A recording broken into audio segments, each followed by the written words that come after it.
I'm Matt Gilhooly, and this is The Life Shift, candid conversations about the pivotal moments that change lives forever.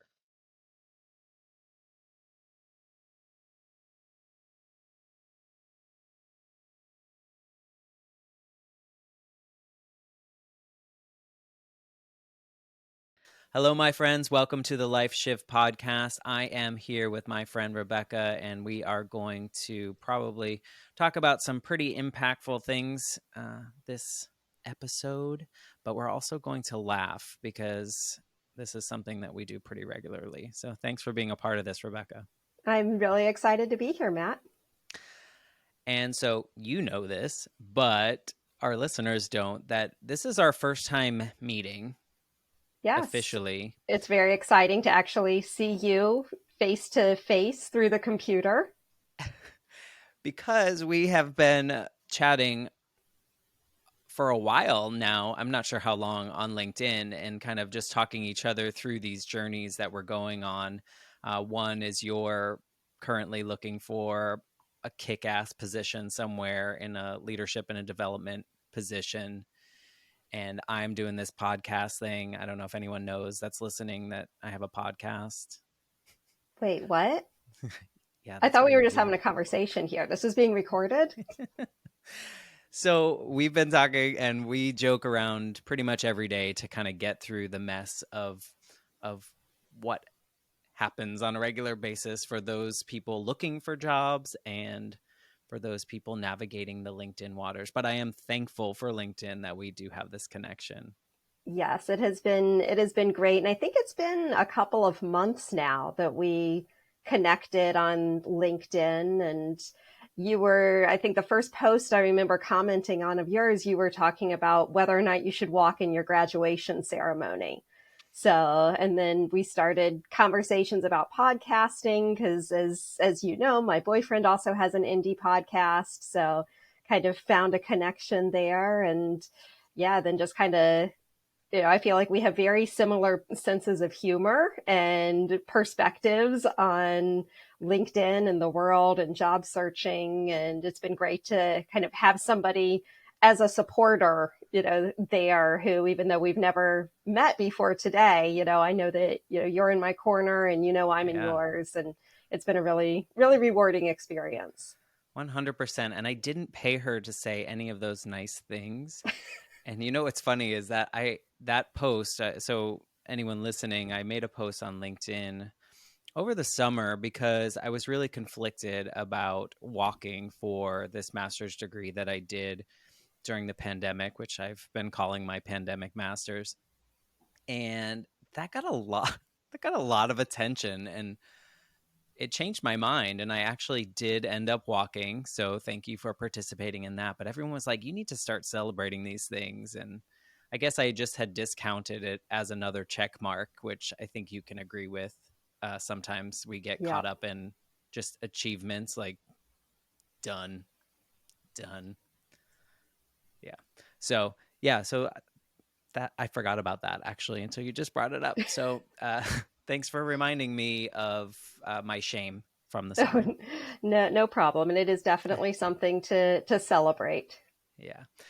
And so we're not here to talk about us on LinkedIn. So we're here to talk about your pivotal moment or the time in your life in which you made a decision to be a even better version of yourself or a more authentic version of yourself.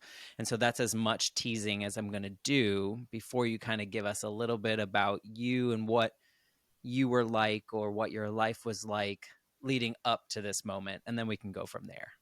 Sounds good. So I guess I'll start. I can go way, way back, but we can follow up with that history later on because it's not as relevant. But going back to about 2016, 2017, I was going through a really rough time in my then marriage. Things were, not going south very quickly and going through a lot of stress. Then in early 2018, made the decision to end my marriage after some other life shifting events that are Hmm. topics for another day. And at the same time, our daughter was in first grade, and we determined we were going to stay in our house, live as a household until the summer, let her finish out the year. So then it was the stress of, number one, living with somebody that I knew we were not going to have that kind of a relationship anymore, navigating it with a 6 and then 7-year-old Mm. as she was processing those emotions, and looking for a completely new place to live. So in the summer of 2018, I moved 3 times. Oh, Um, I think technically could be considered homeless, although I was subletting some poor grad student studio apartment for about a month wow. between when we sold our house and closed on that and my lease started on my actual apartment. So there was a lot of stress of moving and getting storage units and cleaning out this house that had been our first family home that, our daughter learned how to walk in and talk in Mm. and started kindergarten in, and all of those big feelings. And then because that wasn't enough, at the same time, the position I was in at the time, the organization was going through a huge system technology conversion that required my team and I was overseeing our learning and development area, to do training for about 200 employees to Is make that all? sure. That's all. Yeah, Oh, just a okay. couple. Just small. Yeah. Yeah, pretty small. No big deal, to make sure that by the time the system's converted at the end of the year, we were up and running, everybody was functional. So there were a lot of late nights, early mornings, working weekends, just putting in all of these hours. In the meantime, navigating being a single parent, then eventually starting to date again. So it was just a lot. Yeah. Holy So cow. yeah, it was. I look back on especially the summer of that year and think, I don't know how I did it, but I did it. And I'm in a much better place for it. But it Yeah. was I think we definitely can, stressful. I think a lot of people can relate to, like, when you're in the moment, you just kind of make things happen, and then you look back and you're like, I don't think there's a way that I could do that. Like, I feel, how did I do that? And so it Yes. gives you a new perspective of like how badass you are.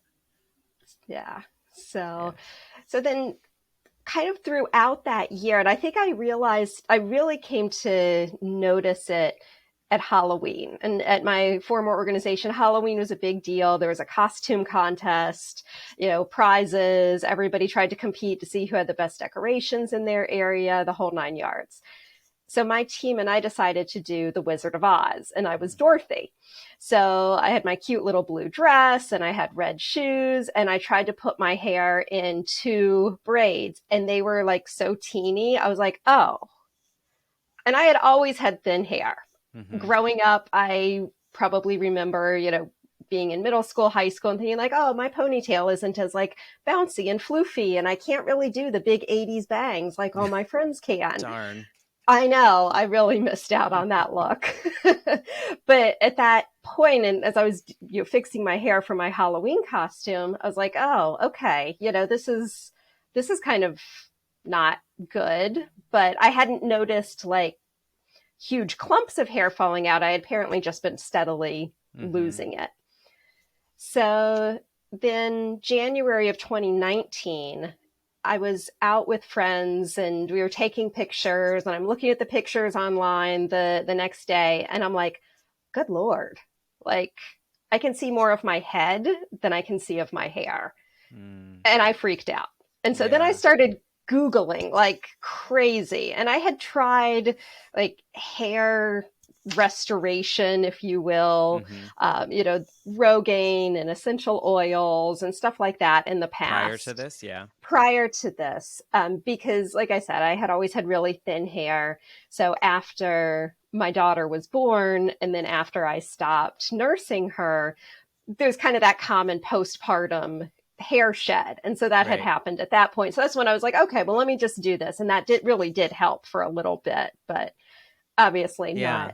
not for good. Yeah, and you mentioned like throughout your life you had like thin hair. Did you ever really pay attention to it, or was it just like you just had thin hair?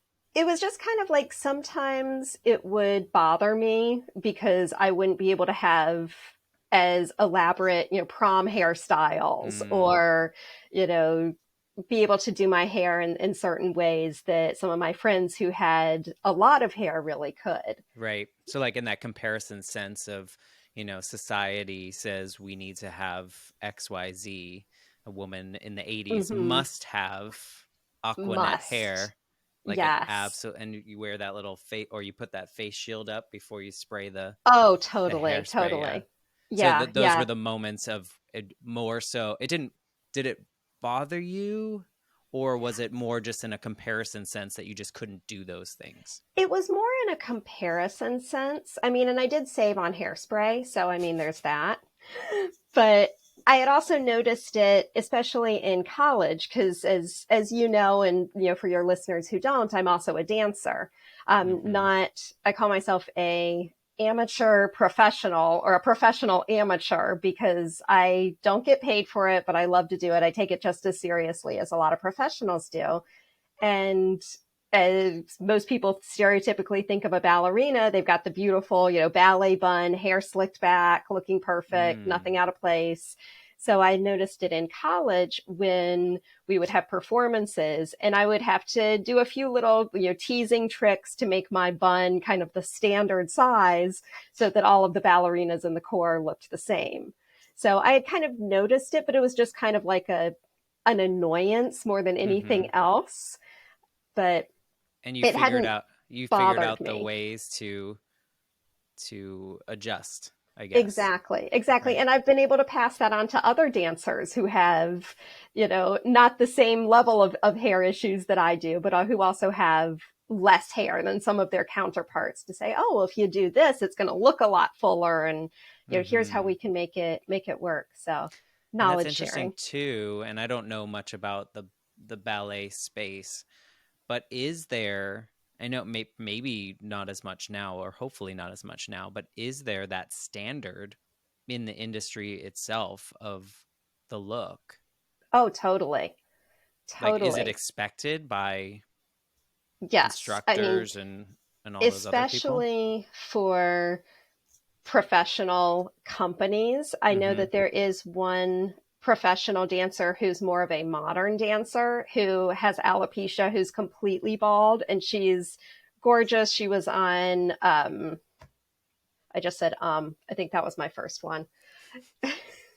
I'm gonna leave that in. she she was on America's Favorite Dancer, whatever that show was that was on Mm-hmm. for quite a while. But in terms of ballet, there very much is your hair is pulled back and everybody looks the same. There are even some companies that will have their dancers actually wear wigs of buns so Oh they all wow. look the same. So I know Royal Ballet has in the past for some of their productions. Luckily, the studio where I dance, it's more accepted to have dancers who have either very very short hair Mm-hmm. or kind of hair like mine. When I perform in most roles, I'm playing a mother character or an evil villain or somebody who I can wear a wig and the audience is none the wiser. So, but there Yeah, definitely is kind of that hair standard for ballet. yeah, and I don't think, I mean, just from an outsider's perspective, I don't think that back then, at least, like growing up, maybe in your college years, I don't think it stopped at the hair, right? I think it stopped Mm-mm, at body size. I think it stopped at background, ethnic background. It stopped at a mm-hmm. lot of places that hopefully this is adjusting, right? This is adjusting with the times a little bit. Slowly, Yeah. slowly adjusting. There are definitely some companies that still have kind of their standards. We want Mm-hmm. all ballerinas to be between 5'3" and 5'6", Mm-hmm. and um, dancers who are, if you look at them on the street, you think, wow, she's so thin, who are told by directors, hey, you've put on a few pounds. You need to really watch your intake. And so it's an Still. unfortunate, still it's getting better, and there is Hmm. getting to be more acceptance of alternative body types, body shapes, sizes, ethnicities, but there's still a long way to go in the ballet world. Yeah. So, I mean, it's great that you have the opportunity to continue doing that. When or what was kind of the moment in which you were like, okay, my hair is thinning a lot more than it was. My life feels a little hectic, just a smidge, Just a little. just a little hectic. When was the moment that you kind of changed things for yourself? So, in my professional researching on Google and Yes, Dr. Instagram, Google. Hmm. yes, I found several sites that talked about female hair loss and remedies and all of this other stuff. And something in the back of my head was like, I don't really believe that this is going to work for me. And Hmm. I don't know that that's a path I really want to go down. So then I turned to my next favorite thing to research on Instagram. Oh well, yes. Of course. So I can't remember exactly what I searched, but ended up finding all of these pages with other women, most of whom were anywhere from mid 20s to, early 40s, who also had hair loss. And seeing other women who I could relate to, who, kind of in scrolling through their profiles, I could tell, oh, they're professional and Hmm. they're successful and they look happy. But I mean, really, most people look happy on Instagram. So digging into those and starting to follow those women and starting conversations with some of them in their DMs about what their experience was like, and that kind of opened this whole door to me to, Hmm. I don't have to just accept this. I can run with this. I can own this and not make it as something that I need to run away from, but as something that I can embrace as a part of who I am. Yeah. And I mean, and growing up in the time period that you did, I mean, I think we were conditioned very much so that appearance was everything. And for a woman, it's often defined or was often defined by the hair Oh, and totally. blonde and beautiful. And this is, Hmm. and always starting with blonde, right? Like Always the, blonde. the descriptor was always the hair piece. So Yes. finding that strength, I don't have another word for it right now, but finding the strength to embrace something like that, was that difficult for you, knowing like how you the generation that you grew up in? It was a bit, and it was more nerve wracking because I kept thinking, well, what are other people going to think? Mm, And again, going back to some of the women I connected with through social media, hearing them say either on their stories or in their posts, you can't care what other people think. You right. can only care about what you think. And if somebody's going to have a negative opinion of you because you're, wearing a hairpiece or wearing a wig or shaving your head, then that's not somebody you need in your life. Yeah. And also hearing them say, in the grand scheme of things, nobody really gives a fuck what you're doing as long as it's not impacting them negatively. Right. It's I mean, it's true, but people will make guesses or perceptions of how any of us look. So I mean, at the end of the day, who really cares if those Right. people are doing that anyway? What was your first step? Did you? So I had reached out to a woman who actually lives in Australia, who is one of the big kind of hair loss influencers. She kept popping up as I was researching, and Mhm. slid into her DMs and asked about a piece that she was wearing. And she gave me the name of a company that's based in New York that makes human hair wigs. And they're also called So there are wigs which cover your entire head, and then there are also something I'd never heard of, which are called toppers, which for those who have enough hair, you can clip it into your regular hair. So it kind of sits right on top of your head. It clips in. It has a comb in the front. If you have Mm-hmm. enough hair, you can blend the front of your hair so that it matches and it looks completely natural for Mm-hmm. most people. Um, so she gave me the name of this company. I went on their website. I, did some more research, read more reviews, and ultimately bought a topper. And Yeah. then it came, and I tried it on, and I was like, "Oh my God, I've never had this much hair in my life." And Did you like it?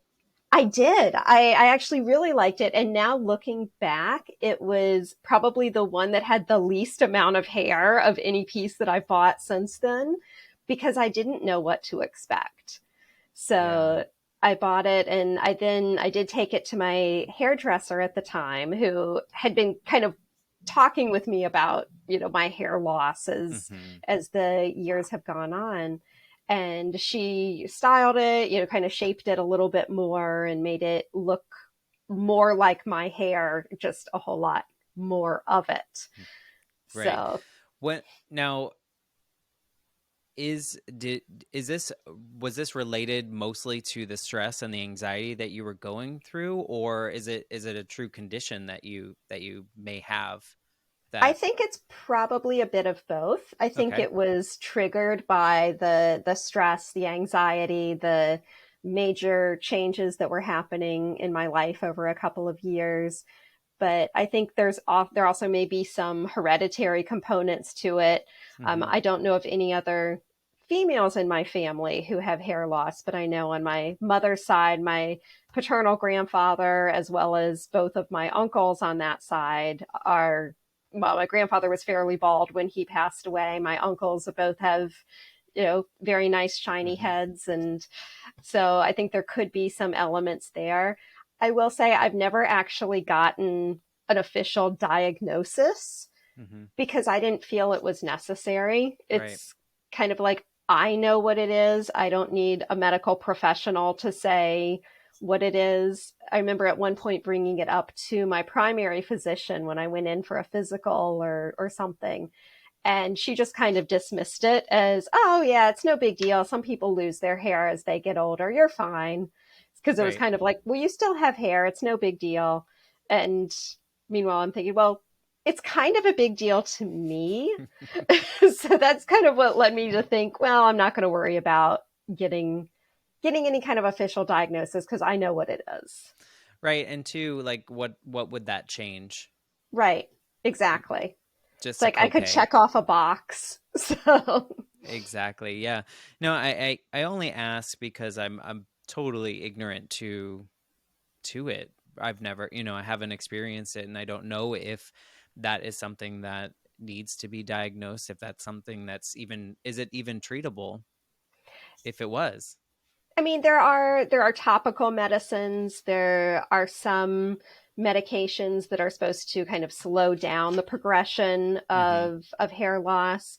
The one benefit of getting an official diagnosis is that some insurance plans may pay or may offset the cost of purchasing a hairpiece, but I didn't.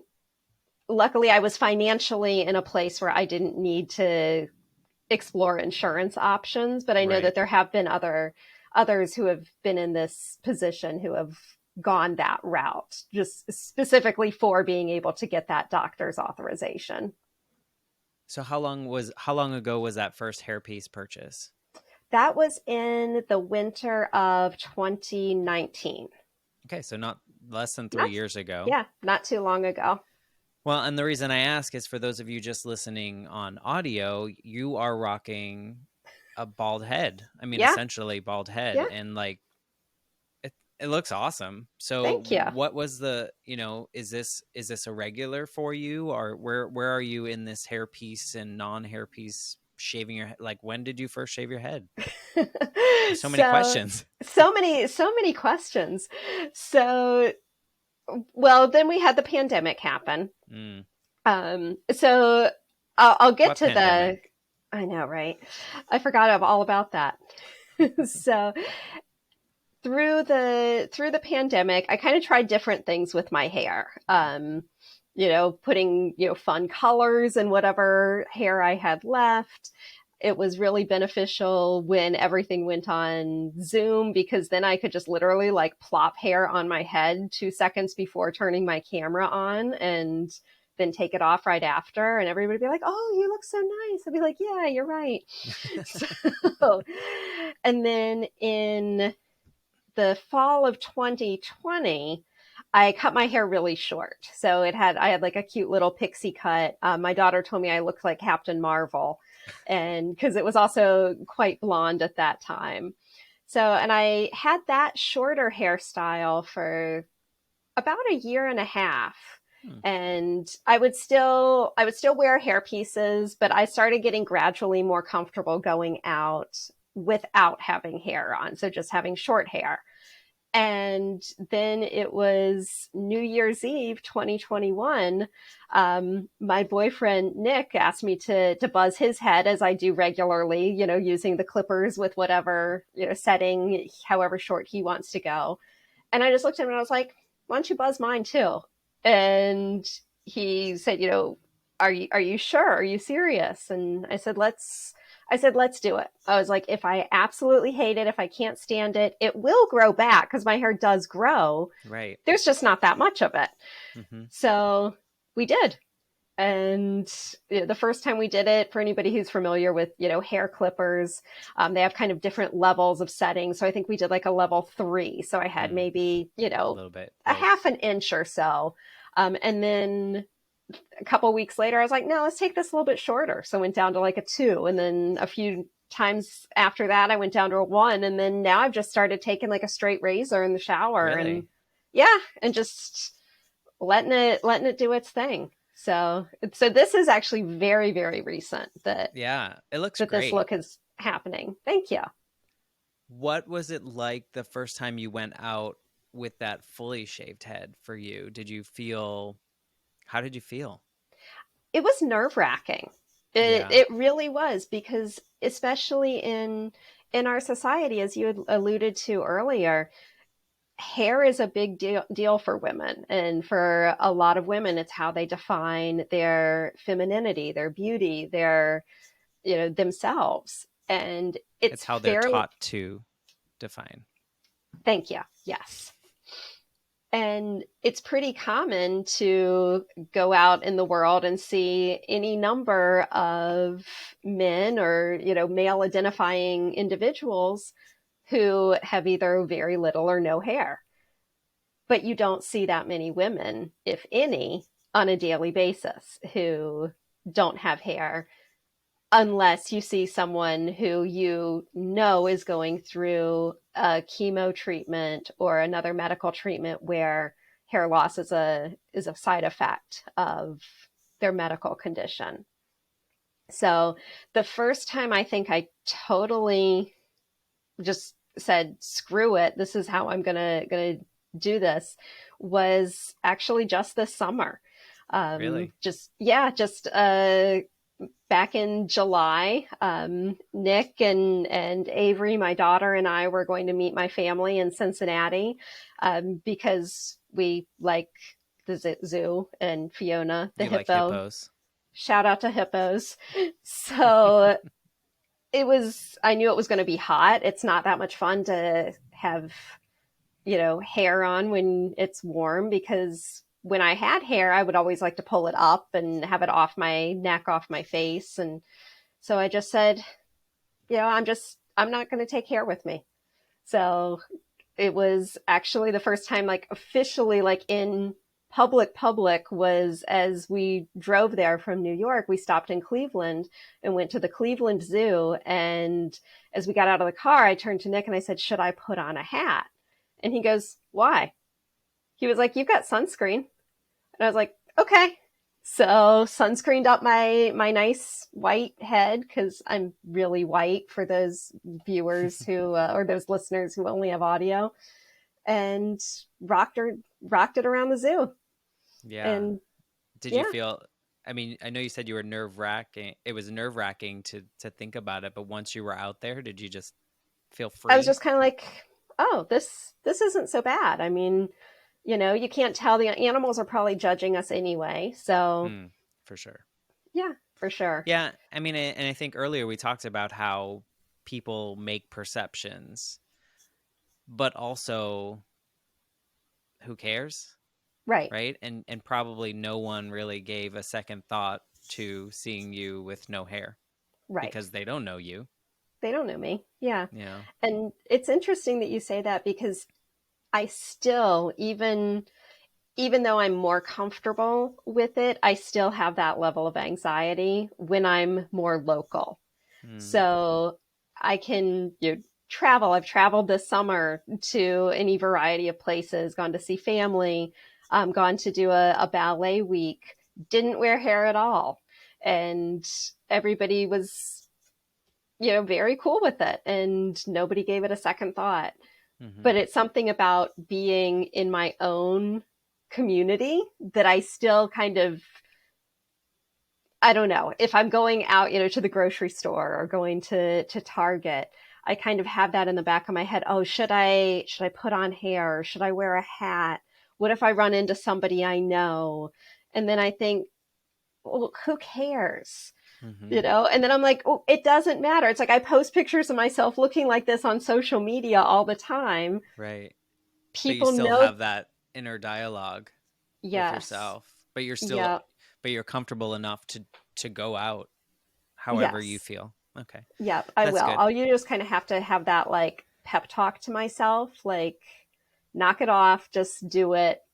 And Yeah. I will say that I'm more likely to wear hair or wear a hat when I'm going out with my daughter because she's 11 and a half. Hmm. And for anyone who's had an 11 and a half year old, it's a lot of ups and downs. And she accepts it. She doesn't care if we go out and we won't potentially see any of her friends, but she's still in that stage where it's appearances are very important. Hmm. And I've told her that if that's something that can help her feel more confident, then I will do it for her. And but I also tell her I don't care if your friends know that I don't have hair. I don't care if when your friends come over you want to show them my wigs and try them on and Hmm. have fun with it. Yeah. But I understand that that's a sensitive thing for a kid to have to explain, no, my mom isn't sick. This is just how Hmm. she is. Yeah, and again, we just need to do a better job in society of this perception of like what hair it, like it's like it's like Yeah, clothes, right? It's not. right. And I would imagine that internal pep talk is eventually going to subside, right? As you, Yes. because it's been so recent. It's only been a few months since you Right. really It were like hasn't Yeah, it going hasn't out there. been long at all. And even as being job searchers, Yeah, I was just going to ask about that. I have been wearing hair doing interviews, honestly, because I don't want it to distract, because Right. it is such a societal thing Mm-hmm.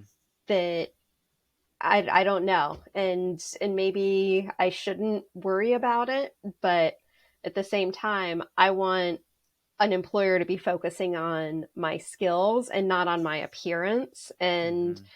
still, seeing a woman in society without hair can be a little jarring, the first time, if you're not accustomed to it, just because of how we're conditioned that women have hair and men may or may not have hair, but it's okay. Yeah. I'm so disappointed in society sometimes when I have these conversations because I Yeah, just I society just can suck. I just want you to, bring your best self, and that's what we should be doing. And if your best self involves wearing a hairpiece, then that's fine. And if it involves this current version of you right here, sitting on this podcast, that who knows is going to see it or listen to it. I mean, you're bringing everything. You're bringing yourself. So I hope that one of your upcoming interviews, you'll have that pep talk right before, and you won't want to wear it. Maybe what I can do is, sometimes they'll ask that question, like, tell us something about yourself that we wouldn't know from your resume. I can just like whip it off.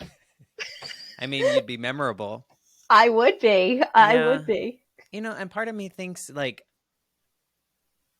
do you feel the need to explain to people, or do you Yes, feel like you do? I do.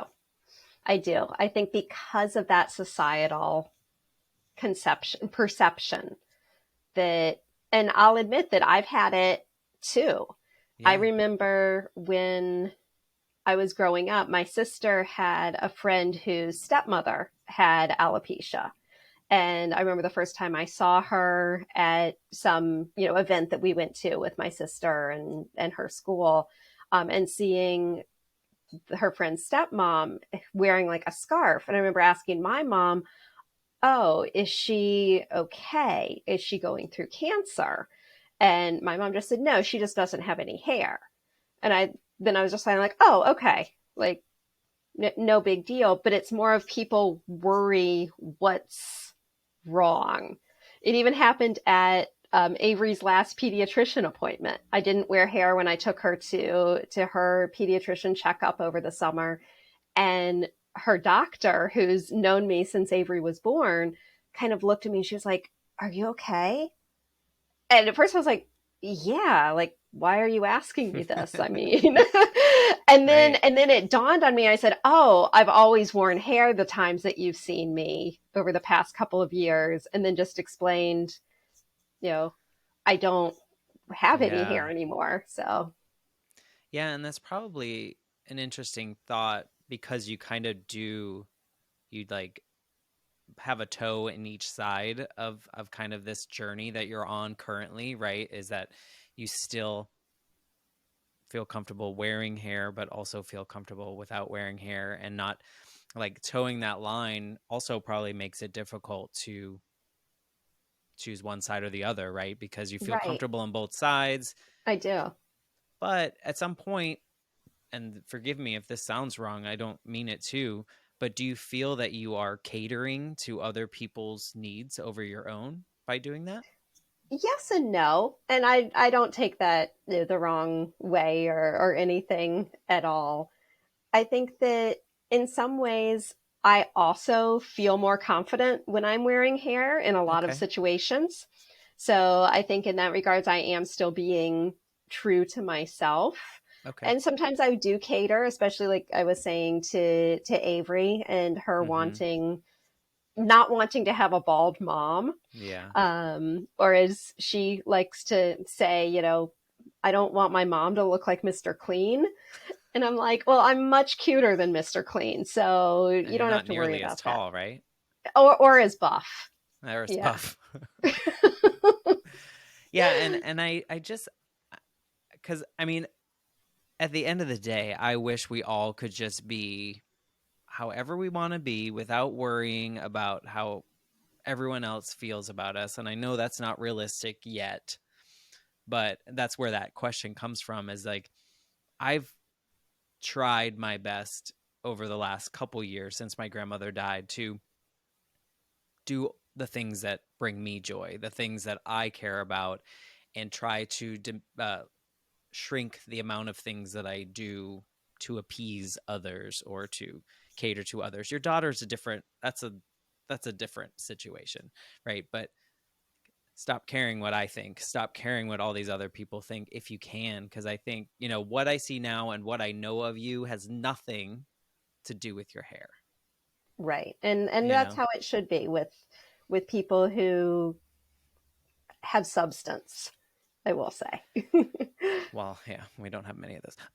So do you think that where do you think you would be in your hair journey had those situations in 2017 not really manifested?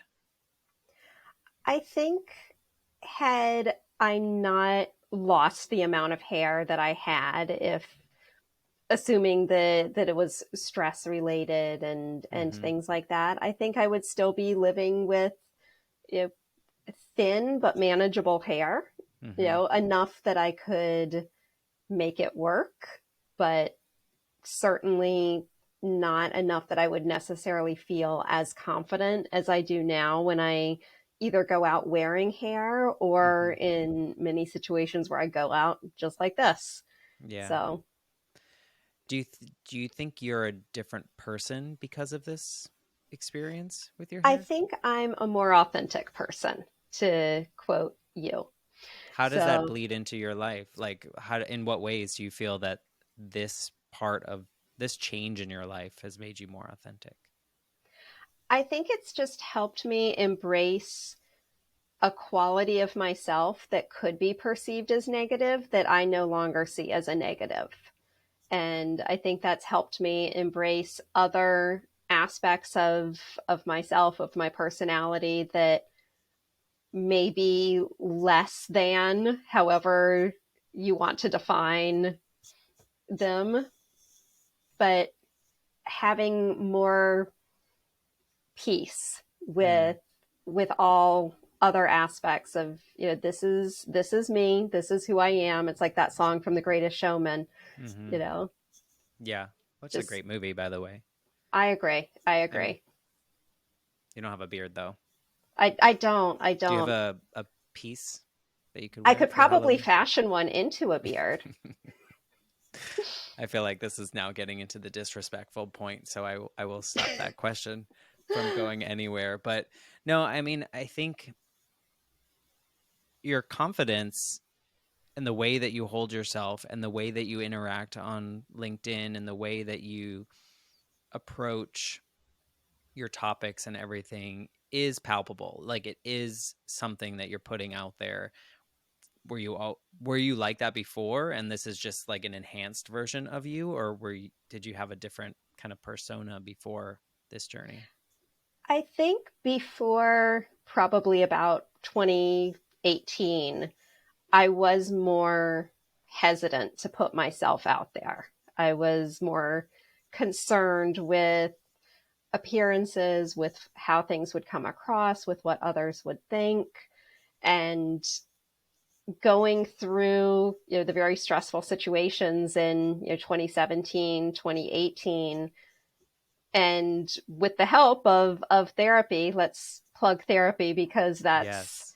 key for so many of us, if not all of us, and helping to see that I'm a great person as I am, and Hmm. some people are going to appreciate that and others may not, and those others are the ones that I don't need to concern myself with or surround myself with.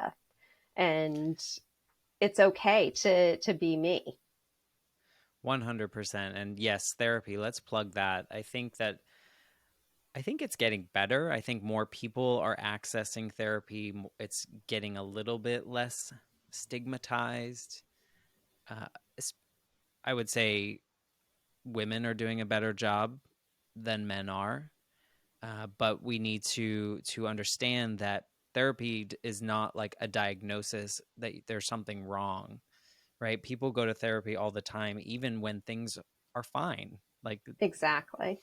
and it's just this person that has been educated in that space that is hopefully unbiased to your own life and your own circumstances that can help you put things together and make sense of things that maybe are in a little bit of disorder or approaches to things, or even in your sense that you bring all the value that you need and people that don't see it don't need to see it, right? They're not Right. meant to be part of that journey for you. So yes, therapy 100%. I was a changed person. Therapy myself, it was interesting. I mean, you know the story, but everyone, if you listen to episode 11, I kind of tell you my journey. But when my mom died, it took me like, it took me about 20 years to kind of grieve her loss. And the only reason I did is because I started going to therapy, like, I want to say like late 20s, early 30s, which is when she died at 8, that's a long time. And I was sitting there and when the therapist said, "You've been living your life as that 8-year-old kid and he has been making those decisions." And I would have never come to that conclusion myself had had I not gone to like I would never have done that, right? I would have, who knows where I would be had I had not had that person say those words to me that would never have come up in my head. And Exactly. everything from that moment on changed. So Hmm. I'm glad you brought up therapy. Did you go to therapy mostly for the circumstances that were happening in your life, or was it also part of your hair journey? It actually had absolutely nothing to do with my hair journey. In fact, my then therapist retired before I even started Mm, wearing hair. So she had helped me through all of the other stressors in my life for yeah. probably about half a dozen years or so. And I think because of the support and advice, if you will, Hmm. that she was able, or even just that listening empathetically to what was happening with me, it helped me not just overcome those challenges, but to overcome and be more at peace with hair loss as well. Yeah. And it also sounds like, because you just mentioned a little bit ago about how you kind of the version of you before and the version now. And it was almost like the version of you before was very much like I was, where I was just doing the check marks, the life check marks that we were raised being told that we have to do, right? That you have to Hmm. do this, and then you do this, and then you do this, and you're a woman, so you are a wife, so you have to do this, this, this, and this. Yep. And now you're kind of like that authentic, you're really holding on to that authentic part of you to be like, I'm doing whatever I want. Right, right. And I think If that I that's carried forward into to so many aspects of my life. I mean, as you know, I left my job in April and Mhm. was part of the, great resignation, I guess, if you will. And I wouldn't have had the strength to do that a few years ago. I wouldn't have had the strength to say, this is no longer serving me. I need to Mhm. step away. I need to find something where I am more fulfilled and I am more appreciated and valued. And that's something I wouldn't have been able to do in the past. Yeah, I mean, you're on a good journey, and I like this for you. And I don't, I mean, I only know you over the last couple months, but it's your hair is nothing to do with you, No. not a thing. And I was curious actually whether or not you were going to come on with or without your hairpiece. And I'm glad you didn't wear it, because I think this is like, this is you. And I hope at some point, I hope you don't have too many more, but in another interview for this job journey that you're on, you feel good enough to just, here I am. This is it. Yeah. And I know you feel great in the hair pieces as well. So I'm not telling you not to wear those. But I just, I hope we get to a point in which other people don't care either, Right. And right? I hope that as well. Like I showed up to work the other day. I had to go to work, which, Ugh, and what's that? I know. So I had to go to work, and I get close to work, and I'm a male, and we can have whatever hair we want with no society issues, right? So Right. I pull up, and I'm like, I didn't put any product in my hair, so I'm going to work with bedhead. Oh Nobody no. said anything, but Yeah. I feel like it would not be the same. People would question, or like nobody Mm-hmm. cared. Nobody Yeah. cared. So Yeah. I hope, or I love that you have this authenticity. I think you're probably teaching your daughter things that she doesn't even know she's being taught right now. I hope so. And I hope that she thinks of her mom as, this badass who can do hard things and shows up She won't and tell you for a while. oh no. Oh, well, she will, but it'll come out instead of as mom, I think you're so awesome. It'll come out as mom, I really hate you. I just You read hear between the otherwise. lines. Yeah, yeah. Yes, in my head. But I hope that, and she's even said, mom, am I going to lose my hair? And Mm, And I say, I don't know. I said, if you look at other women in my family, my mom, my sister, her grandmother, and her aunt on her dad's side, I mean, they all have all their hair. I said, Hmm. so you might not. I was like, and if you do, then I'm going to be there to support you, just like you've been here to support me, Yeah. and we'll get through it together. Yeah, and I think you're teaching her the things besides the hair, right? All these things are a byproduct of this experience that you're going through, but I mean, she most definitely sees you as a badass. So I don't know her, but I'm gonna guess that like in 7 or 8 years she'll let you know. Maybe I'll go with 10 over under, let her get through most of college, and then maybe she'll realize, like, oh, mom wasn't so dumb after all. Yeah, I can't remember when I started thinking that about my family members, right? Like I don't know when at what point I was like, oh, they did mean well. Yeah, I remember I texted my mom not too long ago and just said, I'm sorry for everything I did between like 1990 and 1999. That was a rough period of time, right? Oh, yeah. But at least we didn't have social media. We didn't have to worry about that. Thank goodness. Yeah. Yes. So I like to wrap these calls up and but if you could go back to the version of you standing in front of the mirror, getting ready for your Halloween, putting your hair up, what could this version of you say to her? I'd be like, girl, just buy some hair, stick it on your head, and rock it. And you're going to be awesome no matter how you look, no matter if you have one strand of hair on your head or a big thick head of hair, it doesn't matter. Do you think you would listen at that point? Maybe a little part of me would listen. The other part of Yeah. me would just be like, but I want hair. It'd be Yeah. like that whiny, 11-year-old in my head.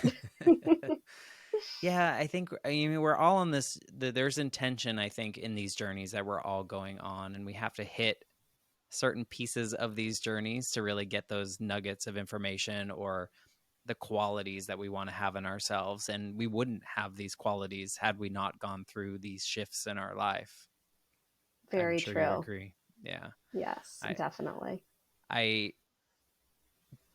do you th- I don't know how to word this. Sometimes when I talk to people about their life shift, I ask if they're grateful for the experience. Is this something do you feel that going through this and having these internal pep talks and teaching your daughter how to be a badass no matter what the top of your head looks like, are you grateful for this, or is there some part of you that's grateful for the experience? I think I am. I think I am. I don't know if I would have said that, 3 years ago or 4 years ago, Hmm. but I think it's something that I've embraced and that I feel has made me a stronger person and a more confident person. And I'm glad for this journey. And it's also been kind of a fun new way to accessorize. I want to be a redhead one day. Okay, I'm going to have red hair today. Good I want to be point. blonde today. I'm going to be blonde today. So it's something that I've tried to always see the benefits of. Hmm. Once I got past the, oh my God, this is so scary, it became something that is just a part of me that I'm glad I have. Yeah, it adds to your character, it adds to your story, it adds something like you said that allows you to feel however you want to feel. It's a little, I mean, I personally don't need any more hair than I have because I don't know how when you wear your hairpiece, maybe because I live in Florida and that would be probably Yeah, a little bit more miserable than where you are in New York, but yeah, I don't know how you do it. So I appreciate you sharing this story. I think it's, we haven't had anyone talk about this and how that affects. And I think so much of your story really relies on society, right? And society just advancing to the point where these things don't define us. No. And I feel fortunate that I've come to this acceptance and this embracement of Mm-hmm. my hair loss, because I've also been able to help others. Mm, Even a couple of weeks ago, or maybe a week ago, I posted something on LinkedIn and had a few women reach out that I hadn't connected with before, in my messages, and thanked me and shared that they were going through this, and it was able to offer them some words of encouragement and just saying, right. you know, hey, if you ever want to talk about this, I'm here. There's somebody else who knows what this is like, and I'm here to be a supporter for you. And Yeah. there's a woman who I've never actually met in person, but she lives in my area. We connected on a hair loss group on Facebook, and I happened to notice that she had the same city as I did. So we friended each other and started messaging. And um, every once in a while, she'll reach out and say, I went out without hair today and I felt really good. And I'm like, Yeah. that's awesome. Or she'll Yeah. say like, oh, my son saw a picture of you, you know, without hair on Instagram. And he was like, oh, mommy, she's pretty and bald like you. And so just being able to kind of help others Yeah. is something that has been a nice reward too. Yeah, and you're really helping. Kind of my goal starting the Life Shift podcast was to help people listening not feel like they're going through something that no one else is going through, right? And so the Exactly. more people like you that are sharing your story, sharing how much of a badass you are and what you can do and how there are zero limitations to facing this, people can see that there is a community of people that have gone through similar situations, may have solutions or advice. So thank you for sharing your story on this platform. Uh, the Life Shift podcast is really meant. I want each episode to find the ears that needs to hear it, and so I hope someone that's facing a similar situation hears your story and is like, "I'm going to do it too. I'm not I going to hope start at a so. 3 guard. I'm going to start at the No, one just, yeah, just do it. or the straight razor. That seems really dangerous." I mean, yeah, it's an adventure, but Well, I appreciate you being a part of this and sharing your story, and it was nice to see you face to face. yes, you too, Matt. I'm so glad that I could come on and share this, and look forward to continuing to listen and pimping you out to other listeners. So I wish this podcast all the success. Thank you so much. And if you are listening right now and you're all the way at the end and you're enjoying this podcast, please take a moment to rate and review on Apple Podcasts or rate on some of the other podcast platforms. Apparently, it helps. So I appreciate any ratings or reviews that you can give. And we will see you next week on the Life Shift podcast. I'm Matt Gilhooly, and this is The Life Shift. Candid conversations about the pivotal moments that change lives forever.